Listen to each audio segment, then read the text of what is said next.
TV KPM.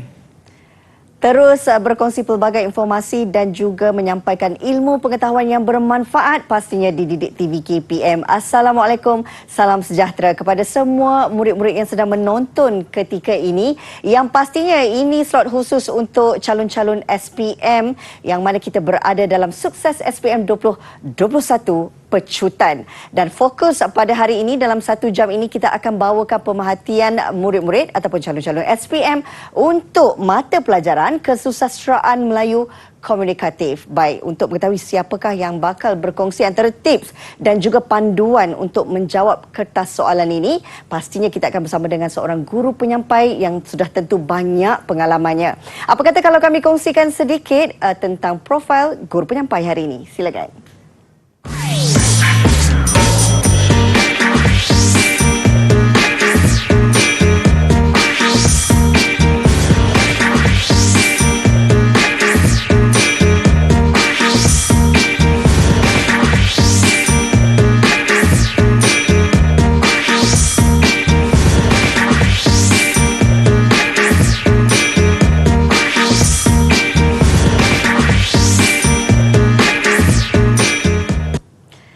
Itu dia tadi guru penyampai kita. Ini dia saya nak perkenalkan. Hari ini serba cantik orangnya, bertudung kelabu dan berbaju biru.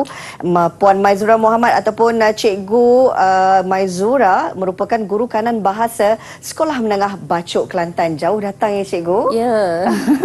Baik Cikgu, hari ini pastinya kita nak berkongsi tentang antara panduan dan juga teknik untuk menjawab kertas kesusasteraan Melayu Komunikatif. Baik, sebagai permulaannya Cikgu, pastinya Cikgu dapat berkongsi dengan calon-calon kita pada hari ini. Apakah yang mereka perlu tahu sebelum untuk menjawab tentang kertas kesusasteraan Melayu Komunikatif ini? Silakan. Okey, Assalamualaikum semua yang berada di kaca TV, di depan kaca TV sekarang ni, untuk kita fokuskan kepada kesusasteraan Melayu Komunikatif, ya. Baik, apa yang kita perlu tekankan atau fokuskan pada hari ini ialah tentang format ataupun pentaksiran untuk bahagian A kertas 1 kesusasteraan Melayu Komunikatif, ya. Dan bersama dengan Cikgu Mai pada hari ini kita akan telusuri apakah yang akan kita fokuskan kepada setiap genre-genre yang akan ditaksirkan dalam kertas SPM ujian bertulis kertas 1 bahagian A. Baik, silakan Cikgu. Okey, so kita akan terus pergi kepada Baik, untuk format pentaksiran ya, KMK SPM 2216 Palang 1 iaitu bahagian A kertas 1. Ia adalah ujian bertulis yang akan dijalankan tak lama lagi ya. Kalau ikut jadualnya adalah pada 22 hari bulan Mac ya, 2022. Murid-murid ataupun calon-calon SPM KMK akan menduduki peperiksaan ini secara bertulis ya.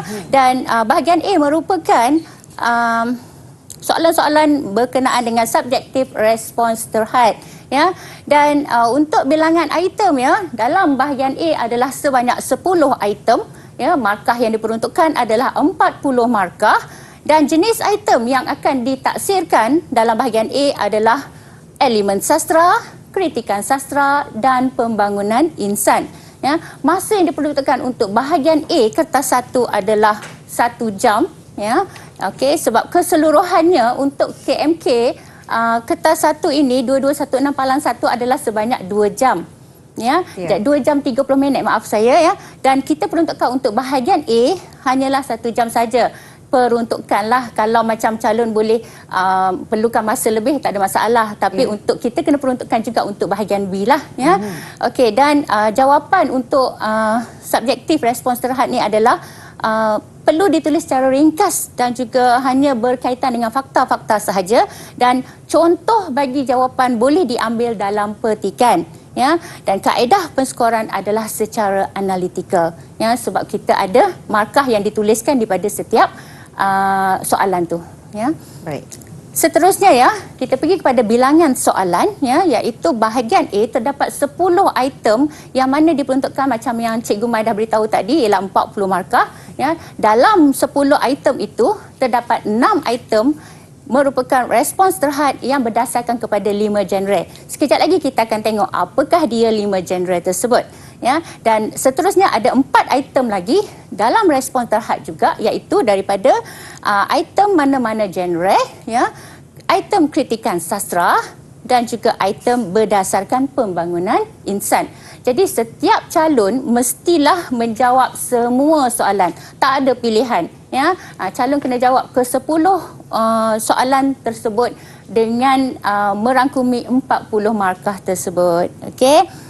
Dan seterusnya, ini baru kita tengok apakah dia 5 genre KMK sastra, ya, ataupun kita kan panggil KMK lah, Kesusastraan Melayu Komunikatif, itu panjang sangat kan. Betul, kita shortkan jadi KMK lah kan. Yeah. Okey. So, genre yang pertama ialah puisi, ya, di mana terdapat 10 puisi tradisional dan juga 26 puisi moden yang terdapat dalam antologi Kubentang Sehelai Peta, ya. Dan seterusnya prosa tradisional, ya.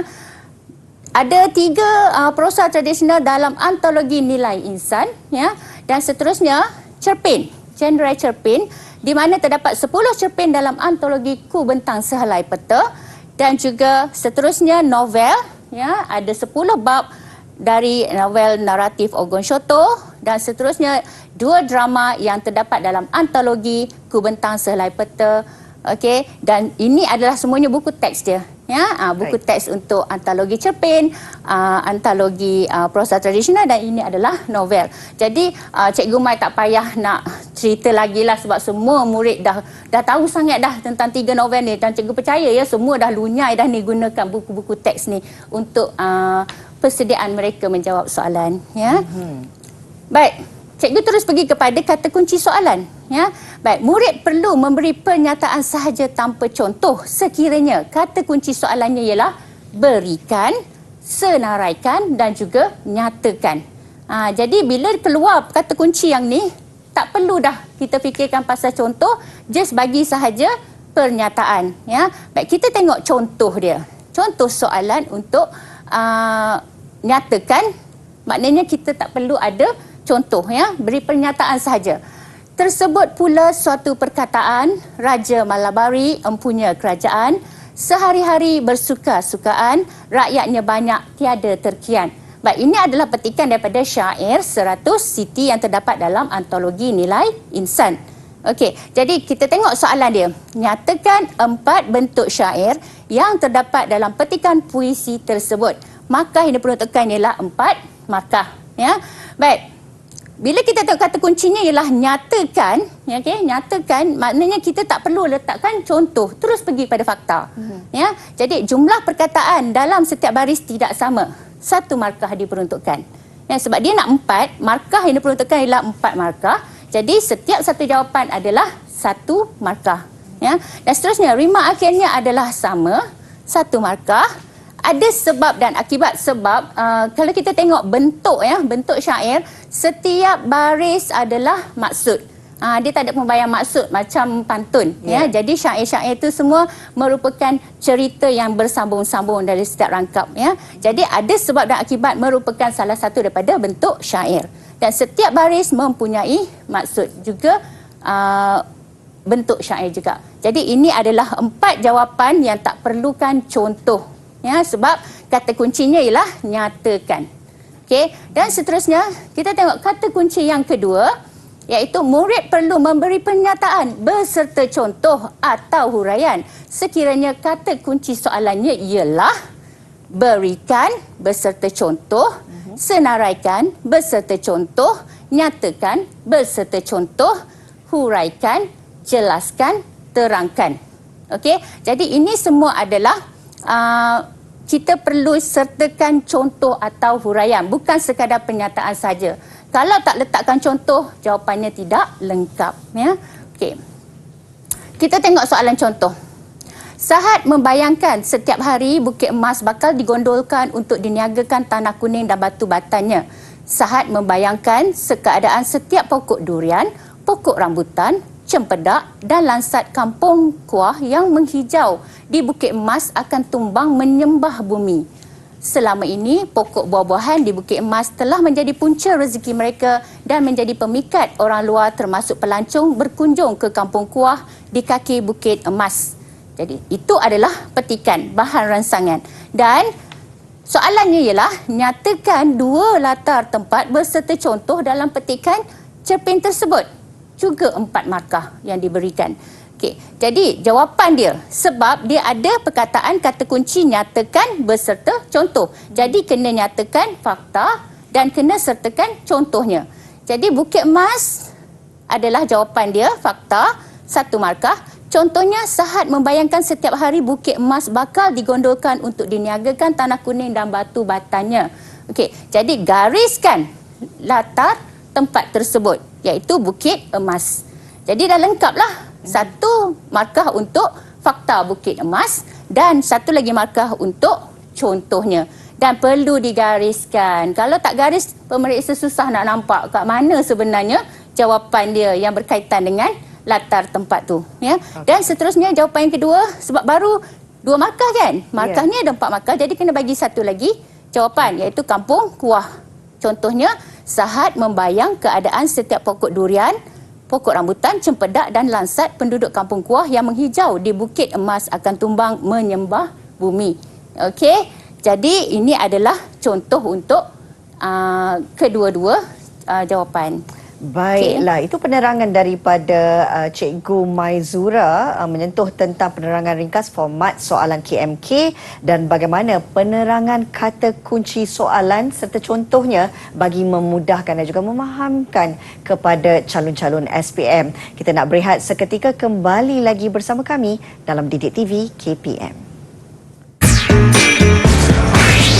Didik TV KPM. Didik TV KPM.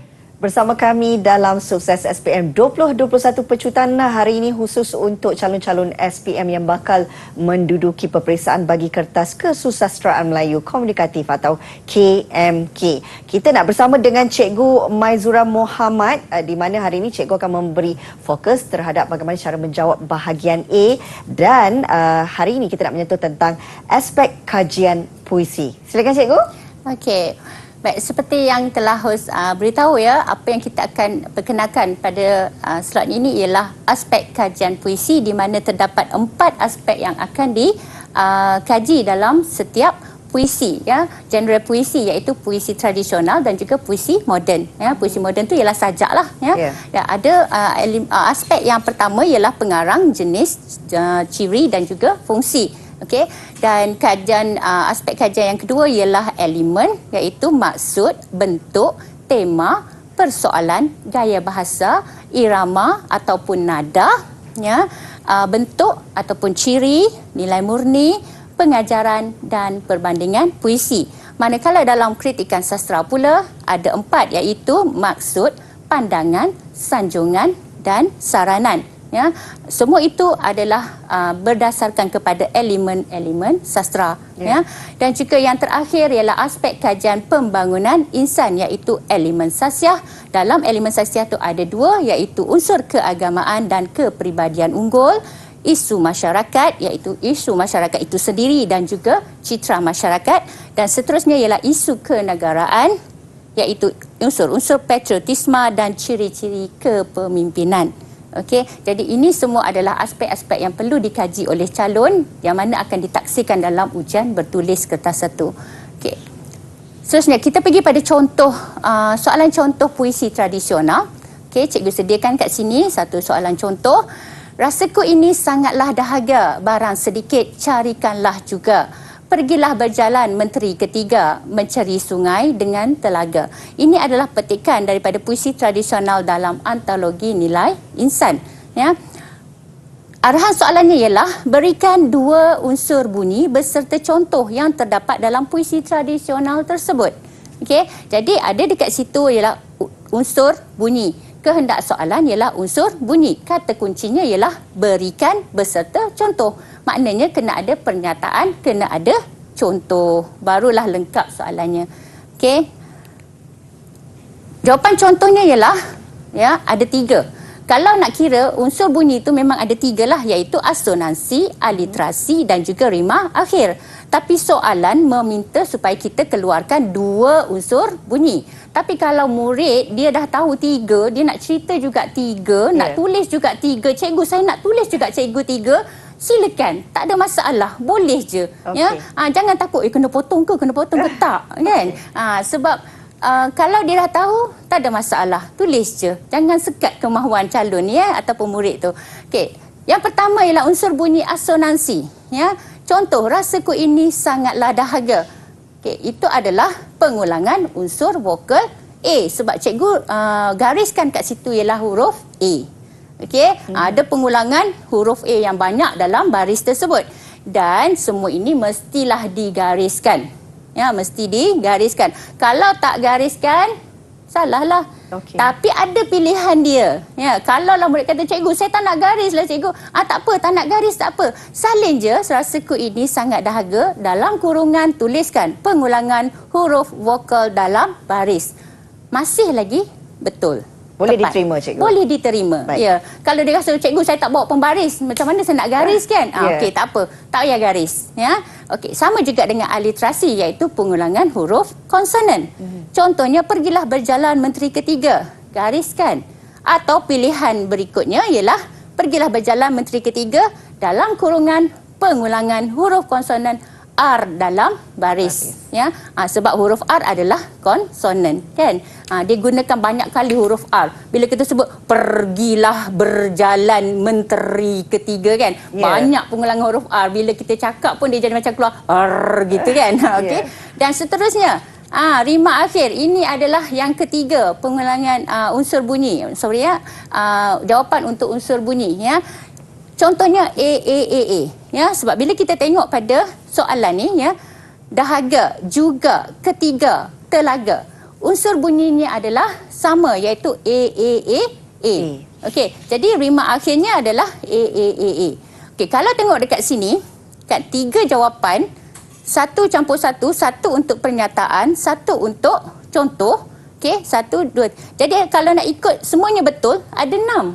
Tapi pemeriksa tak boleh bagi 6, bagi 4 juga, sebab markah maksimumnya ialah 4. Tapi tak ada masalah kalau calon nak tulis semua sekali. Andai katakan nombor 1 asonansi ni, dia tak garis. Alamak, lupa nak garis. Okey, jadi contoh salah, automatiklah fakta pun salah. Jadi markah kosong. Tapi tak apa, dia dah ada standby dah untuk jawapan yang ketiga, iaitu rima akhir. Jadi masih lagi mendapat 4 markah maksimum. Okey, trik dia. Okey. Dan seterusnya, kita tengok contoh soalan puisi moden ataupun sajak. Ni saya ambil daripada sajak seorang tua di kaki tamadun, iaitu cangkul yang menumpul di tangan dan kemarau yang bersimpul di kepala. Tetap dia turun meredah bendang sebagai badang nusa yang tak pernah lekang. Soalannya, berdasarkan puisi di atas, jelaskan 2 nilai murni. So, perkataan jelaskan, walaupun dia tak katakan berserta contoh, kita dah tahu jelaskan 2 nilai murni. Kata kunci jelaskan tu mesti ada contoh. Ya. Jadi, soalan hanya akan diuji 1 elemen saja. Dia tak akan jadi 2 elemen. Dia tak akan jadi pecahan, okey, jelaskan 2 nilai murni dan pengajaran. Tak ada. Dia hanya akan uji 1 sahaja. Okey. Dan seterusnya, kita tengok jawapan contoh. Yang pertama, nilai murninya ialah nilai kegigihan. Bila kita nak sebut cerita pasal nilai, ya, nilai murni, kita kena mulakan perkataan nilai. Barulah dia jadi nilai murni. Nilai kegigihan. Contohnya ialah cangkul yang menumpul di tangan dan kemarau yang bersimpul di kepala, tetap dia turun meredah bendang. Jadi dekat situ, dalam perenggan ini ataupun dalam 3 baris ini, dia menunjukkan nilai kegigihan. Ya? Dan jawapan yang kedua ialah nilai ketabahan. Contohnya, tetap dia turun meredah bendang sebagai badang nusa yang tak pernah lekang. Jadi dekat situ kita nampak nilai ketabahannya, bagaimana dia tu menjadi badang nusa. Tabahnya penulis sajak ini, mana dia kuat, dia rasa hebat, dia rasa tabah, sabar dengan apa saja dugaan. Dia tak pernah tak pernah putus asa untuk menjadi seorang yang berjaya lah. Ya. Okey. kita tengok pada contoh yang kedua, yang seterusnya iaitu puisi tradisional di mana dia ada dua bahan rangsangan kat sini iaitu syair 100 siti dan juga resam hidup manusia pantun dukrat. Sini syair, sini ialah pantun. Berbeza kan? Ya. Okey, jadi tersebut pula suatu perkataan Raja Malabari empunya kerajaan sehari-hari bersuka-sukaan, rakyatnya banyak tiada terkian. Okey, ini saya baca je syair. Sebenarnya ada banyak syair irama-irama dia kan. Ya. Okey, mungkin ada nak bagikan nak baca syair kan? Saya kalau bersyair, cikgu, saya takutkan tak habis. Okey, so dia ada banyak irama sebenarnya. Dandan Setia kan, Siti Zubaidah, Selindang Delima, semua ada. Dodoi pun ada kan. Kalau kita nak iramakan syair ni pun boleh juga.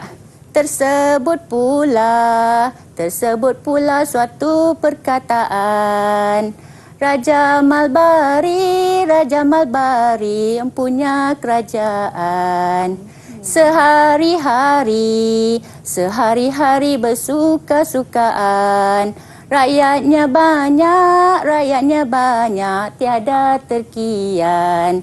Okey, itu adalah irama Dandan Setia. Okey. Okey. Dan seterusnya, resam hidup manusia pantun dukrat, banyak udang, banyak garam, banyak orang, banyak ragam. Lain dulang, lain kakinya, lain orang, lain hatinya. Kita biasa dengar kan pantun ni kan. Okey. Jadi soalannya ialah bandingkan dua bentuk yang terdapat dalam kedua-dua petikan puisi tradisional tersebut. Okey, untuk format baru mulai 2021 yang menekankan KSSM ya, tidak lagi menggunakan perkataan ciri untuk puisi, tapi digunakan bentuk. Okey. Jadi bila murid-murid dia tahu tentang perkataan bentuk tu, dia dah ingat dah dalam kepala dia. Okey, bentuk mestilah ada 6. Okey, rangkap. Okey, tapi Cikgu Mai dia ajar macam ni. Ramai budak perempuan suka rambut kerinting. Wah, ini mudah. turun-menurun daripada Cikgu Saloma kepada saya. Daripada masa saya tingkatan 5 lagi. Okey, jadi cikgu tu dah ajar saya macam tu. Ramai budak perempuan suka rambut kerinting. Rangkap, baris, perkataan, suku kata, rima dan keseluruhan. Ramai budak perempuan suka rambut kerinting. Senang Sampai sangat, sekarang cikgu. saya boleh ingat. Daripada darjah Okey. 5, sekarang dah umur 50 tahun kan. Dah lama saya bawa benda tu kan. Dan saya Okey. turunkan kepada murid-murid cikgu kat situ. Okey. Jadi ini adalah dua bentuk. Jawapan contohnya ialah yang pertama, syair 100 siti mempunyai satu rangkap, manakala pantun resam hidup manusia mempunyai 2 rangkap. Okey, sebab ini adalah bandingkan, jadi jawapan dia mahal sikit ya. Okey, jawapan mahal, jadi ada 2 markah kat situ, tak perlu satu-satulah. Okey. Dan syair 100 siti mempunyai 4 baris serangkap, manakala pantun resam hidup manusia mempunyai 2 baris serangkap. Okey, jadi itu 2 markah juga. Jadi maksimum 4 markah untuk 2 bentuk yang dibandingkan. Bandingkan kedua-dua bentuk tu. Okey. Baik. Okey, itu dia tadi penerangan oleh Cikgu Maizura berkenaan dengan bagaimana untuk menganalisis elemen sastra dalam karya puisi tradisional dan puisi moden. Kita nak berehat seketika, kembali lagi bersama kami dalam Sukses SPM 2021 di Didik TV KPM. Didik TV KPM. Didik TV KPM. Sukses SPM 2021 pecutan hari ini akan memberi fokus terhadap mata pelajaran Kesusasteraan Melayu Komunikatif atau KMK bersama dengan Cikgu Maizura. Dan hari ini penekanan akan diberikan pada bahagian A dan kita nak menyentuh tentang aspek kajian prosa, cerpen, drama dan novel. Baik Cikgu, bagaimana agaknya perlu pemahaman daripada calon-calon SPM berkenaan dengan bahagian ini? Silakan. Okey. Untuk bahagian ini iaitu aspek kajian prosa ya. Okey, murid-murid mestilah memahami ada 3 aspek yang perlu dikaji iaitu aspek elemen, aspek kritikan sastra dan aspek pembangunan insan. Okey. So dalam aspek elemen ada 13 semuanya. Sinopsis, tema atau pemikiran. Kalau drama dia adalah pemikiran, dia tak panggil tema ya, dia panggil pemikiran. Untuk persoalan, gaya bahasa, teknik plot, binaan plot, watak dan perwatakan, ciri prosa, latar, sudut pandangan, nilai murni, pengajaran dan perbandingan prosa. Itu dalam aspek elemen, ya. Dan aspek kritikan sastra pula ada 5, iaitu umum, maksud, pandangan, sanjungan dan saranan. Juga kita fokuskan kepada elemen sastra yang ditanya, ya. Dan juga akhir sekali ialah pembangunan insan, ada 3 dekat situ, iaitu elemen sasiah yang membawa unsur keagamaan, kepribadian unggul dan pola fikir watak. Dan isu masyarakat ialah isu masyarakat itu sendiri dan juga citra masyarakat. Dan terakhir, isu kenegaraan yang membawa unsur patriotisme dan ciri-ciri kepemimpinan. Okey, jadi semua murid mesti tahulah tentang elemen-elemen ni dan mereka pun rasanya dah tahu dah yang ni, ya. Jadi kita akan telusuri contoh soalan yang boleh diuji, ya. Yang pertama ialah daripada petikan cerpen, ya, cerpen Res Judicata. Agak kira-kira sedikit ke tengah hari lelaki tersebut, yakni peguam yang mengambil tindakan menyaman bagi pihak dirinya sendiri itu. Telefonnya telah berdering. Di hujung talian adalah seorang wartawan. Maaf tuan, saya ingin minta komen tentang pandangan Profesor Ray J yang disiarkan dalam akhbar hari ini. Juga komentar daripada peguam KTM sendiri. Lelaki itu yang memangnya sejak membaca berita pagi tadi lagi telah pun bersedia dengan jawapannya. Langsung bersuara begini. Memang benarlah seperti yang dikatakan oleh profesor itu. Tuntutan ganti rugi berangkai memang tidak dibenarkan, katanya dengan lancar. Suaranya ditekankan dengan nada otoritatif, ya. Baik. Soalannya ialah, nyatakan 2 latar masa beserta contoh yang terdapat dalam petikan cerpen tersebut.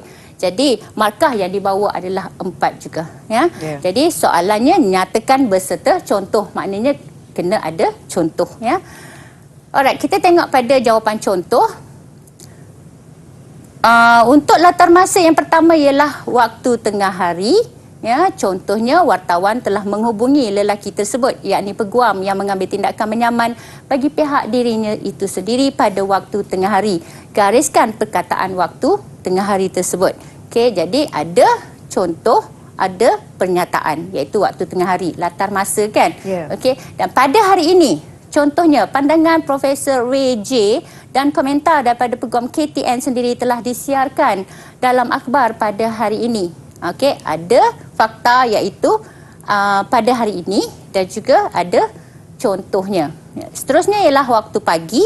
Contohnya lelaki itu telah membaca berita sejak pagi tadi lagi, telah pun bersedia dengan jawapannya apabila ditemu bual oleh wartawan. Okey, jadi untuk jawapan latar masa mesti ada pernyataan dan peristiwa yang berlaku pada masa itu. Kalau tak ada peristiwa pada masa itu, dia tidak dikira sebagai latar masa. Ya, just pernyataan biasa saja, tak ada apa-apa pun berlaku pada masa itu kan. Yeah. Jadi itu tidak dianggap sebagai jawapan yang tepat. Okey, jadi kat sini ada 3 jawapan macam yang cikgu cakap tadi kan. Okey, ada 3 jawapan. Okey, tapi markah maksimumnya ialah 4 markah walaupun ketiga-tiganya mempunyai markah 2-2-2. Okey. Seterusnya, kita tengok kepada contoh soalan drama. Okey. Daripada petikan drama, maaf ya, tersalah kat sini, iaitu petikan drama Mak Piah dan Mr. Blackway ni, ya. Mak Piah sedang mengayuh beca. Beca tidak bergerak sebenarnya, cuma layar yang melatari pentas bergerak dan memperlihatkan suasana malam di sekitar Georgetown. Blackway duduk termenung dengan wajah yang layu. Tuan daripada parti yang pakai serba aneka di hotel ENO itu tadi. Macam-macam saya tengok. Ada hantu, syaitan, semua ada. Tergelak kecil. Blackway, tidak, saya tak kenal mereka. Ya, baik, soalannya ialah, nyatakan 2 teknik penulisan drama beserta contoh yang terdapat dalam petikan drama tersebut. Markahnya masih lagi 4. Ya. Jadi jawab soalannya ialah teknik penulisan. Dia nak 2. Kata kuncinya ialah nyatakan beserta contoh. Jadi semua murid kena ambil tahu hal ni. Jangan baca straight saja lepas tu dah jawapan jadi salah walaupun dia tahu ada jawapan yang sebenarnya. Okey, dan seterusnya kita tengok pada jawapan contoh. Okey, jadi soalan dia minta 2 teknik penulisan drama. Jadi kita tengok sini ya. Jawapan yang pertama, ada babak. Contohnya babak 2. Ya, kita tengok balik soalannya. Ada kan ni babak Ya. 2. Okey, jadi di situ kita boleh nyatakan sebagai contoh soal jawapan kita. Ya, ada babak, contohnya babak 2. Okey. Babak tu adalah pernyataan dan babak 2 itu adalah contoh. Jadi jawapannya 1 campur 1, 2 markah lah. Ada nama pelakon, contohnya Mak Piah dan juga Blackway. Ya, kita tengok balik tadi kan ada Mak Piah, ada Blackway. Ya. Okey.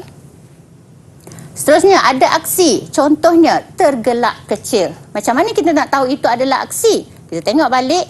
Okey, nampak tak yang dia tulis huruf sending macam tu kan? Tergelak kecil dalam kurungan tu, itu menunjukkan aksi. Ya. Ada skrip, contohnya ni kena salin lah semua sekali skrip dia yang dia bagi dalam petikan tu. Jadi jawapannya masih lagi 1 campur 1. Jadi maksimumnya 4 markah walaupun ada 1, 2, 3, 4, 5. Tapi dia nak 2 saja. Calon pandai ni dia bagi terus semua 5-5 sebab dia kata dia tahu semua kan. Okey, alright. So kita terus pergi kepada contoh soalan novel. Okay. Tuan Kawai sanggup melabur besar-besaran kerana amat tahu nilai ikan dan hidupan laut lainnya melebihi tanggapan orang Jepun umumnya terhadap ikan. Okey, jadi soalan kat sini ialah huraikan satu kritikan pandangan terhadap watak Tuan Kawai dalam petikan novel tersebut. Okey, sebelum ni kita dah cerita tentang soalan yang berkisar tentang elemen sastra. Okey, sekarang kita masuk kepada elemen yang baru ditaksir untuk tahun ni. Mulai tahun 2021, iaitu kritikan sastra. Yang ni yang memang baru sangat-sangat. Okey, calon pun orang yang pertama lah yang menjawab soalan yang berbentuk begini. Ya. Jadi soalannya ialah huraikan satu kritikan pandangan terhadap watak Tuan Kawai dalam petikan novel tersebut. Dia nak 1 sahaja. Okey, jadi 4 markah juga sebabnya pembangunan insan ni soalan dia mahal. Jadi walaupun dapat minta 1 sahaja jawapan, tapi dia membawa markah penuh iaitu 4 markah. Ya. Jadi minta huraikan mesti ada huraian. Mesti ada huraian. Okey, contohnya kat sini jawapan dia. Mempunyai wawasan dalam perniagaan. Okey, huraian dia, Tuan Kawai ialah seorang yang mempunyai wawasan kerana sanggup melabur besar-besaran dalam industri perikanan. Yang ni dia tak nyatakan dalam petikan, kan? Tapi atas dasar kibat, kemahiran berfikir aras tinggi, ya. Jadi kita tengok kat sini, Tuan Kawai sanggup melabur besar-besaran kerana amat tahu nilai ikan dan hidupan laut lainnya. Jadi kat situ kita nampak dia sebagai seorang yang mempunyai wawasan dalam perniagaan dia. Jadi berfikir secara luar kotak. Jadi lepas tu kata mahal. Jawapan dia mahal. Jadi 2 campur 2. Walaupun dia tak 1, markahnya penuh 4 markah. Okey, kalau dia nak bagi soalan jawapan lain lagi, keyakinan yang tinggi, huraian dia. Tuan Kawai begitu yakin dengan industri perikanan akan mendatangkan keuntungan yang lumayan kepadanya. Yakinnya dia. Ya, benda tak berlaku lagi, tak dapat lagi, tapi dia berasa sangat yakin. Ya, jadi kita tengok kat sini. Alright. Dia tahu kerana amat tahu nilai ikan yang hidup lautnya melebihi tanggapan orang lain. Jadi dia macam yakin sangat dia boleh berjaya dalam bidang perniagaan. Ya. Seterusnya kita tengok. Berpengetahuan tinggi dalam sesuatu hal. Huraiannya, Tuan Kawai amat tahu tentang nilai ikan dan hidupan laut yang bernilai tinggi serta mempunyai pasaran yang luas. Ya. Dan seterusnya, jawapan pilihan iaitu berani mengambil risiko. Peniaga-peniaga ni mesti orang yang berani mengambil risiko lah ya. Okey, kalau tak berani berisiko jangan peniaga. Huraiannya, Tuan Kawai sanggup membuat pelaburan yang besar dalam industri perikanan. Okey, jadi lengkaplah jawapan-jawapan untuk soalan novel tadi. Baik, itu dia tadi penerangan berkenaan aspek kajian prosa iaitu cerpen drama dan novel daripada Cikgu Maizura. Kita nak berehat seketika kembali selepas ini dalam Sukses SPM 2021 Pecutan Didik TV KPM. Didik TV KPM. Didik TV KPM. Terima kasih kerana bersama kami dalam Sukses SPM 2021 di Didik TV KPM. Pastinya ketika ini kita nak memberi fokus kepada calon-calon SPM 2021 yang mana yang mengambil Kertas Peperiksaan Kesusasteraan Melayu Komunikatif KMK. Kita bersama dengan Cikgu Maizura untuk mengetahui tentang bagaimana cara untuk menjawab bahagian A bagi kertas KMK ini, dan sekarang fokusnya adalah terhadap bahagian pembangunan insan. Jadi Cikgu, apakah yang perlu difahami oleh calon-calon SPM dalam bahagian ini, Cikgu? Okey, dalam pembangunan insan dia terdapat 3, iaitu isu masyarakat, isu kenegaraan dan juga sasiah, elemen sasiah Jadi untuk seterusnya cikgu terus pergi kepada pembangunan insan dalam pola fikir. Pola fikir watak Jadi ada satu contoh kat sini. Rina boleh tolong baca? Boleh Cikgu, tak ada masalah. Baik, saya bacakan ya. Maka budak itu pun berjalanlah masuk ke dalam kota itu, lalu ke hadapan balai raja sekali. Setelah segala raja dan orang besar-besar sekalian melihat kelakuan budak itu, maka semuanya pun hairanlah melihatnya rupa anak naga itu. Terlalulah hebatnya melihat anak naga itu. Seketika budak itu bermain-main, maka hari pun hampirlah akan malam. Maka budak itu hendak bermohon pulang ke rumahnya.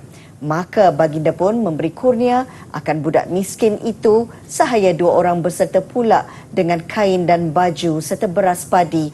Terlalulah banyaknya, dan segala raja dan orang besar-besar itu pun memberi kurnia kepada budak itu, masing-masing dengan kadarnya. Wah, macam penglipu lara satu ketika dahulu kan. Okey.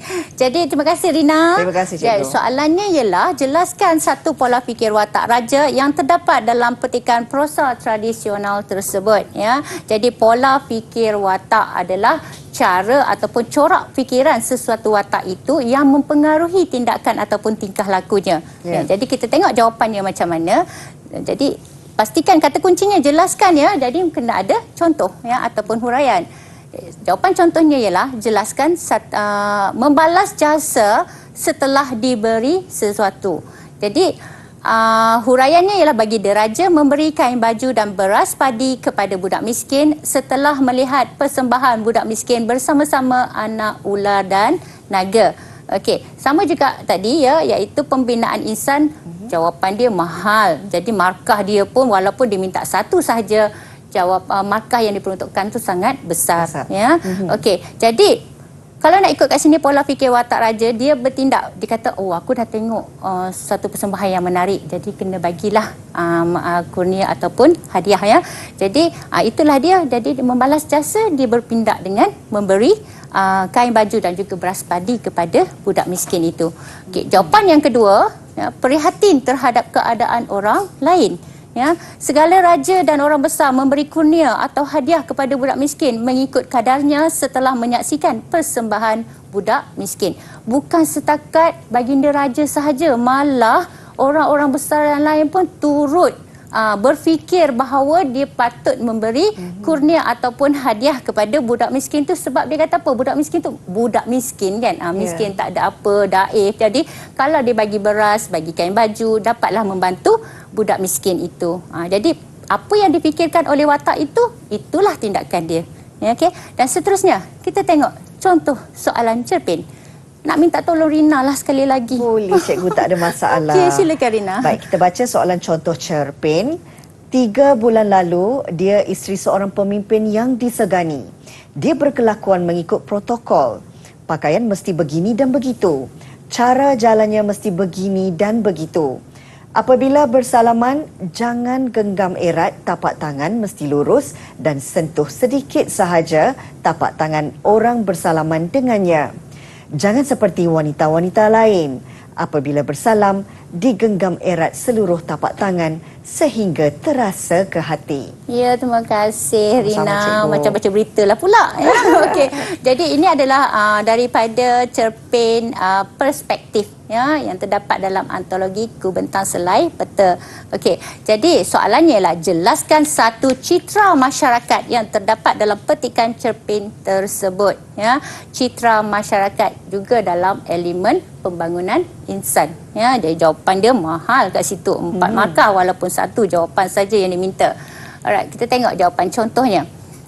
Citra masyarakat kepentingan protokol semasa kehadiran pemimpin. Ya, contohnya, dia berkelakuan mengikut protokol. Kalau kita tengok balik pada petikan tu, ya, dia isteri seorang pemimpin yang disegani. Dia berkelakuan mengikut protokol. Jadi, apa yang dia lakukan mengikut protokol itu yang seharusnya dilakukan oleh pemimpin-pemimpin. Ya. Okey. Seterusnya, jawapan yang kedua, citra masyarakat dalam menjalinkan hubungan atau menunjukkan kemesraan atau menunjukkan keintiman, keakraban dalam bersahabat. Contohnya, apabila bersalam digenggam erat seluruh tapak tangan sehingga terasa ke hati. Jadi cara kita bersalam tu sebenarnya memang menunjukkan bahawa kita ni betul-betul ingin berkawan, berhubungan dengan baik, dengan ikhlasnya. Okey, jadi itulah yang dilakukan oleh watak dalam petikan ini, ya. Jadi kita tengok kat sini itu adalah citra masyarakatnya dalam petikan tersebutlah. Baik, ini menyentuh tentang pembangunan insan kan Cikgu. Bagaimana sebenarnya fokus yang perlu diberikan oleh calon-calon SPM untuk memahami bahagian ini? Kadang-kadang biasalah kalau sudah waktunya singkat, mungkin ada rasa kegusaran atau kebimbangan, tak dapat nak menghabiskan untuk menjawab soalan yang terakhir ini. Apa tips daripada Cikgu? Okey, betul tu Rina. Memanglah itulah yang menjadi ketakutan kepada calon-calon tu sebenarnya kan, sebab 10 soalan yang dikemukakan itu adalah berkisar kepada 3 teks itu, 5 genre yang diuji, ya. Jadi kat sini Cikgu Mai dah sediakan apakah dia tip cemerlang KMK. Yang pertama, mesti baca setiap buku teks tu, antologi Kubentang Selai Peta, Nilai Insan dan juga novel naratif Ogon Shoto tu tolonglah baca, ya, sebab bersesuaianlah dengan dia punya peribahasa kan, membaca jambatan ilmu. Kalau tak baca memang susahlah nak faham, ya. Yang kedua, kena faham konsep dan istilah sastra. Ya, semua yang Cikgu Mai dah beritahu tadi, sinopsis, plot, latar, citra masyarakat itu semua itu adalah berkenaan dengan konsep ataupun istilah sastra. Semua murid mesti faham yang tu. Dan Cikgu percaya selama 2 tahun mereka belajar KMK di tingkatan 4 dan tingkatan 5, mereka dah faham sangat-sangat dah dengan konsep tu. Tanya je semua dah boleh jawab, ya. Dan yang ketiga, ulang kaji mesti ada. Baca cerpen tu, lepas tu jumpa kawan. Sini saya nak baca. Saya dah baca dah tentang cerpen Res Judicata. Saya nak cerita balik lah dekat awak, boleh tak? Jadi kawan tu jadi tukang dengar. Dia cerita balik. Jadi itu adalah salah satu cara untuk ulang kaji sastra. Ya? Dan seterusnya, yang terakhir ialah latih to be. Practice makes perfect. Itulah kena buat latih to be. Dapat soalan mana-mana, cikgu bagi soalan, buat. Kalau tak faham, tanya cikgu. Itulah antara tipsnya untuk cemerlang KMK, sebab KMK ni berkaitan dengan bacaan. Baik, saya suka teknik ulang kaji yang disyorkan oleh cikgu sebentar tadi. Maksudnya kita perlukan rakan untuk menyimak apa yang kita baca itu betul ataupun tidak. Dan ini juga mungkin kalau dalam masa terdekat sebelum hari-hari peperiksaan, tips ini boleh digunakan sebagai satu cara untuk membuat ulang kaji pantas, ya cikgu? Betul Rina. Okey, betul. Yang tu memang penting sangat, sebab bila kita cerita balik pada kawan yang dengar tu, dia pun boleh cerita dekat kawan yang lain lagi. Jadi itulah sebenarnya kalau kita nak faham dengan betul-betul tentang karya tu. Dari segi latih to be, adakah sebenarnya memerlukan setiap calon ini sentiasa mengemaskinikan latih to be mereka, cikgu, untuk mendapatkan kefahaman yang lebih sempurna? Ya, betul tu Rina. Dan saya percaya sangat-sangat semua cikgu di sekolah tu memang dah bagi dah dekat murid-murid dia soalan-soalan. Okey, contoh soalan modul ke macam-macam bentuk soalan, supaya murid ni dia tahu kepelbagaian soalan. Jadi datanglah soalan mana pun memang mereka boleh jawab. Dah bersedia untuk jawab, ya cikgu. Sebab kata orang, dah kalau semuanya dapat menelaah dengan sebaik mungkin, rasa perasaan nak ambil peperiksaan tu tak sabar pula. Betul. Betul, Rina. Apapun, terima kasih kami nak ucapkan kepada Cikgu Maizura Muhammad, Guru Kanan Bahasa Sekolah Menengah Bacok Kelantan. Hari ini berkongsi bagaimana sebenarnya untuk calon-calon SPM yang bakal menduduki peperiksaan bagi kertas Kesusasteraan Melayu Komunikatif KMK ini untuk mengetahui lebih lanjut tentang teknik menjawab kertas soalan ini. Dan siapa tahu kalau anda benar-benar fokus dan membuat ulang kaji terperinci, pastinya dalam genggaman skor tersebut. Dan mudah-mudahan ianya memberi manfaat kepada semua. Terima kasih sekali lagi Cikgu. Dan jangan lupa untuk terus setia bersama kami dalam Sukses SPM 2021. Jumpa lagi. Assalamualaikum. Bye.